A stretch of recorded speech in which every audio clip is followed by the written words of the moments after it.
आइए वो सारे इंपॉर्टेंट कॉन्सेप्ट एक बार कर लेते हैं रिवाइज, जिनके ऊपर सीबीएसई एग्जाम में क्वेश्चन आता ही आता है। तो चैप्टर 4 है हमारा quadratic equation. Quadratic equation ax² + bx + c, इसकी फॉर्म में क्वाड्रेटिक इक्वेशन को लिखते हैं, आप सबको पता है।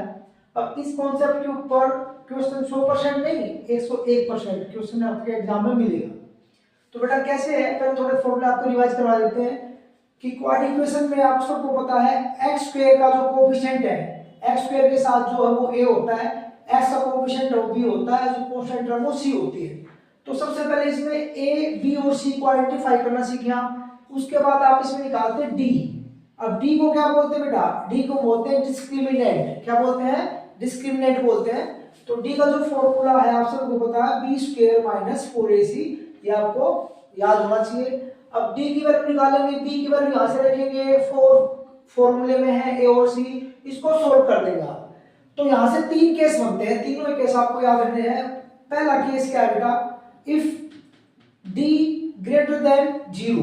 अगर d की वैल्यू क्या आ जाए बेटा, सोल्व करेंगे तो पॉजिटिव वैल्यू आ जाए, कोई भी पॉजिटिव वैल्यू आ जाए जो 0 से बड़ी है। तो d की वैल्यू अगर 0 से बड़ी है तो आपसे पूछेंगे नेचर ऑफ रूट क्या होता है। तो roots are real and distinct. इसका मतलब ये बेटा कि रूट्स रियल होंगे और डिस्टिंक्ट होंगे। मतलब रियल को बोलते हैं वास्तविक हिंदी में, और डिस्टिंक्ट का मतलब अलग अलग, मतलब x की दो वैल्यू आएंगी और दोनों अलग अलग वैल्यू आएंगी। ये अगर आपसे पूछा जाएगा कि find the nature of root, तो आप पहले d निकालेंगे, और अगर आपका d ये आता है तो ये नेचर ऑफ रूट हो जाएगा बेटा, roots are real and distinct. Second condition आप सबको पता है कि इफ d = 0 आ जाए, सोल्व करेंगे और d की वैल्यू 0 आ जाए, तो बेटा नेचर ऑफ रूट क्या होगा, roots are real and equal. ये कंडीशन है बेटा। और थर्ड कंडीशन ये है इफ d <0। इट मींस <0 का मतलब 0 से छोटी वैल्यू क्या होती है बेटा, नेगेटिव, माइनस की वैल्यू आ जाए। अगर d को इसको सोल्व किया हमने और हमारी कोई वैल्यू आ गई वो माइनस की आ जाए, तो इसका मतलब हमारा जो d है वो 0 से छोटा है, <0 है। तो देयरफॉर रियल रूट, या आप लिख सकते हैं नो रियल रूट्स एग्जिस्ट। मतलब रियल रूट एग्जिस्ट नहीं करेंगे। जब एग्जिस्ट नहीं करेंगे तो इसका मतलब आपका क्वेश्चन यही खत्म हो जाएगा, आगे रूट फाइंड नहीं करना। मींस क्या कहना चाह रहा हूं मैं कि बेटा तीन कंडीशन है। अब क्वेश्चन इस पे दो तरीके से पूछता है आपसे।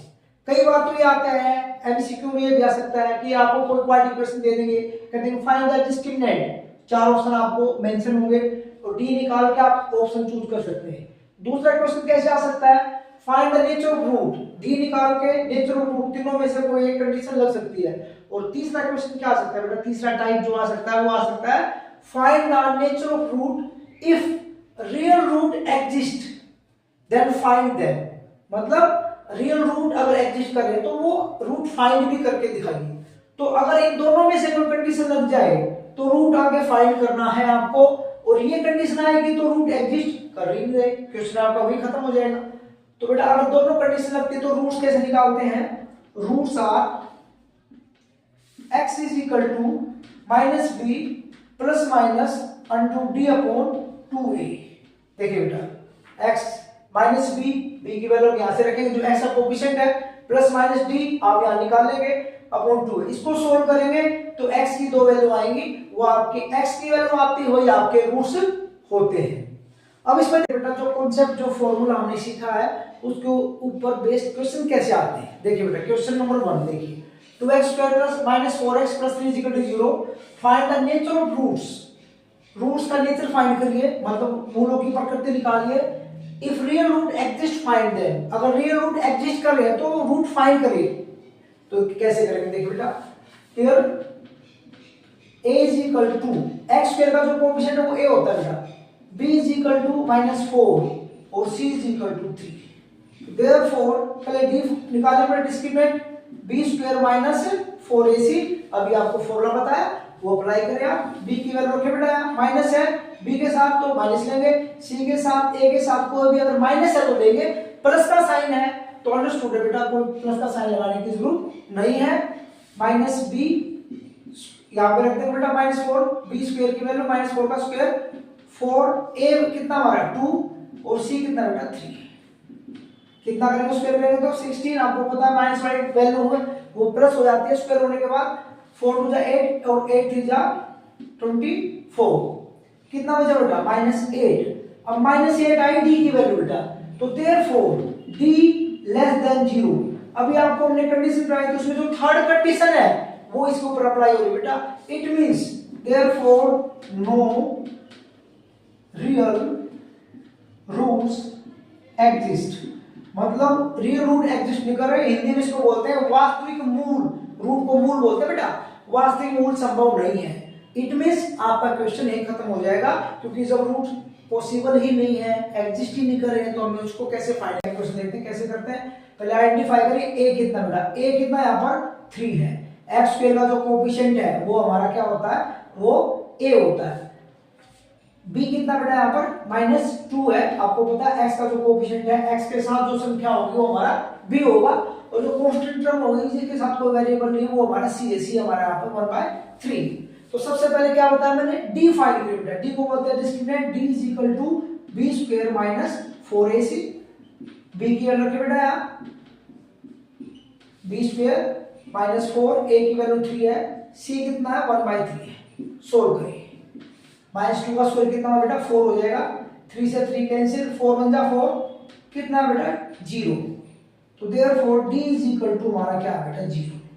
अब समझ गए होंगे कौन सी कंडीशन लग रही, सेकंड कंडीशन। अब नेचुरल रूट क्या होगा, therefore roots are real and equal, क्योंकि डी आपका 0 है तो रूट रियल होंगे बेटा, तो क्या होगा इक्वल होंगे।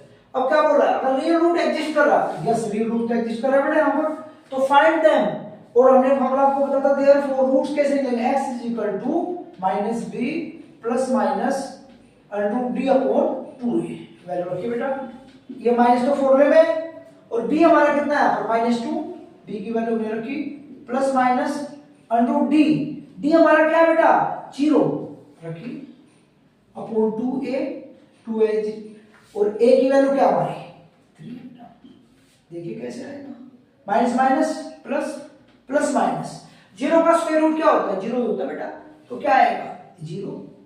अब ये कितना 6, अब देखिए x की यहां से दो वैल्यू निकलेंगी, 2 में 0 को प्लस करेंगे तो भी 2 रहेगा, और 2 में से 0 को माइनस करेंगे तो भी 2 रहेगा। इट मींस अगर आपको मैं दो केस दिखाऊं तो ऐसे भी दिखा सकता हूं बेटा, यानी लिखता हूं therefore x is equal to 2 plus 0 upon 6 और x is equal to 2 minus 0 upon 6। एक बार ये बेटा बीच में प्लस साइन चलेगा, एक बार क्या चलेगा माइनस, अपॉन में 6 रहेगा। अब मैंने आपको बताया 0 प्लस करेंगे 2 में तो 2 रहेगा, सॉल्व करें कितना 1/3, कितना बेटा 2 अपॉन 6 कितना 1/3। अब देखिए x की जो एक पहली वैल्यू आई वो भी 1/3 है और दूसरी वैल्यू आई वो भी 1/3 है, it means roots are equal, equal बेटा देखिए। तो इस तरीके से जो हमें क्वेश्चन सोल्व करना है, अभी अगली क्लास में मिलेंगे कुछ और अच्छे क्वेश्चंस और अच्छे कॉन्सेप्ट के साथ।